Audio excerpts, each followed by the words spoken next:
guys, welcome back to Gut Check. I'm really excited to have my first interviewee on the show this week, my friend Louis Ramirez. Hey. Louis, thank you for coming in. Can you tell my audience why you are here today? Sharing can help, and I think that from what I've seen you share, my experience has not been as extreme as a lot of what I've seen around and what I've heard you talk about it. I'm prone to depression, but I've never been suicidal, and it's just very easy to talk about it when you feel good, and it can be for me, and it can be when you don't feel good. It's almost impossible. It's very difficult because you're not even sure what you feel like, if you're depressed, if you're deserving of any special attention, and you just keep functioning automatically. And it's I just hope that maybe sharing when I have the chance might be able to help in the same way that what you've done has helped. So where does your story start then? When I was 18 and I went to university, I first contemplated the fact that my moods were going in a pattern of very drastic ups and downs that didn't anymore connect with what was around me. It was uni. Everything's just awesome. Everything was new. There was so much stuff going on, and you've started school and you're doing all these things, and regardless and in a way that doesn't map onto them, you feel extremely anxious and isolated from others in those ways. You start noticing patterns that in the way that you're feeling that you feel very disconnected from. And so that was the first time that I first, when someone suggested it, I first realized that maybe I was depressed.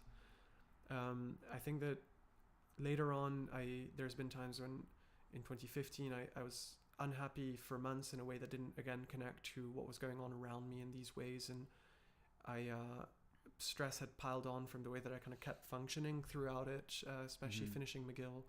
And I had, just the stress piled up with someone from my res actually killed themselves tragically before that. And I was rejected from my graduate schools. Just rejections happened. And I remember distinctly bursting into tears on my 21st birthday for absolutely no reason, and not being able to explain it in terms of any event that was going on. And that was the only time that you could have been able to see it.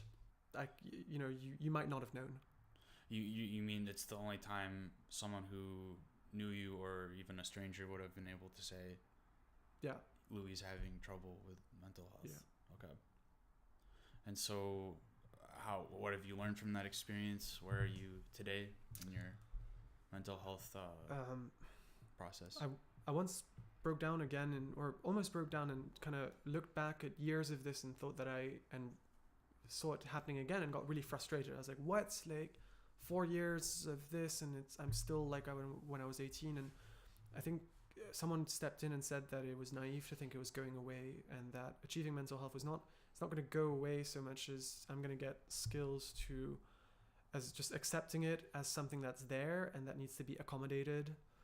And I think that that's been the broader strategy, and just prevention, looking ahead, contextualizing, and just being mindful in all those ways, and constantly kind of trying to adjust myself. And sometimes I surprise myself in positive ways, when it's just like you look back and having managed yourself in a good and helpful way, some situations don't trigger anything as bad as you might have expected, and you just kind of keep moving on. But I think that I've learned to accept it as something that was there, and intertwined with things that I do like about myself, and that needs to just be addressed and kept there and talked about. Well, Louis, thank you so much for coming on. It was awesome to have you here. Guys, feel free to message me, hit me up if you want to talk to Louis more about his story, hear from him. I'd be happy to put you in touch with him. It means a lot that you're watching right now while the channel's growing, so thanks for sticking around. I will talk to you guys again soon.